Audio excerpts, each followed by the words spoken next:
ശ്രദ്ധിക്കുക, മുൻപുള്ള പോലെയല്ല. 6 വരി പാതയുടെ പണികളെല്ലാം ഏകദേശം പൂർത്തിയായിരിക്കുകയാണ്. ഇനി പറയുന്ന നിർദ്ദേശങ്ങൾ ഹൈവേയിൽ വാഹനം ഓടിക്കുന്ന ഡ്രൈവർമാർക്കുള്ളതാണ്.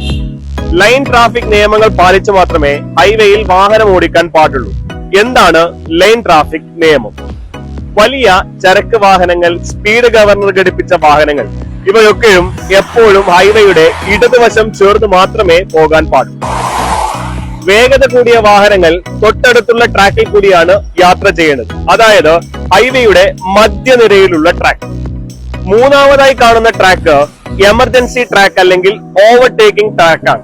അതായത് ആ മൂന്നാമതായിട്ടുള്ള ലൈൻ എപ്പോഴും നമ്മൾ ഒഴിച്ചുവിടണം. അതിൽ ആംബുലൻസ് പോലുള്ള എമർജൻസി വാഹനങ്ങൾ മാത്രം കടത്തിവിടേണ്ടതും, ഒപ്പം നമ്മൾ ഓവർടേക്ക് ചെയ്യുകയാണെങ്കിൽ ഓവർടേക്ക് ചെയ്തതിനു ശേഷം തൊട്ടടുത്തുള്ള ഇടതുവശത്തുള്ള ട്രാക്കിലേക്ക് തിരികെ വരാൻ ശ്രദ്ധിക്കേണ്ടതുമാണ്. ഓവർടേക്കിംഗ് വലതുവശത്തോടു കൂടി മാത്രമാണ്. കൂട്ടത്തിൽ ഒരു കാര്യം കൂടി ശ്രദ്ധിക്കുക, ഓവർടേക്ക് ചെയ്യുന്ന സമയത്തും ട്രാക്ക് മാറുന്ന സമയത്തും നിർബന്ധമായും ഇൻഡിക്കേറ്ററുകൾ ഉപയോഗിക്കുക. റോഡിൽ നൽകിയിരിക്കുന്ന സിഗ്നലുകൾ ശ്രദ്ധിച്ച് അനുവദനീയമായ വേഗതയിൽ മാത്രമേ വാഹനങ്ങൾ ഓടിക്കാൻ പാടൂ.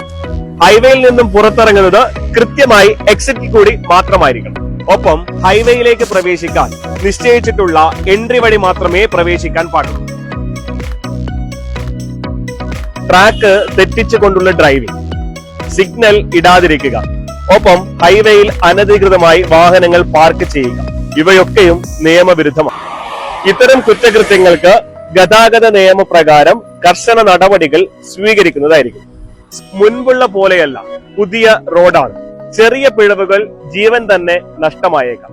നല്ലൊരു റോഡ് സംസ്കാരം പടുത്തുയർത്താൻ നമുക്ക് ഒന്നിച്ചു മുന്നേറാം. ഒപ്പം എല്ലാവരും കർശനമായി തന്നെ റോഡ് നിയമങ്ങൾ പാലിക്കും.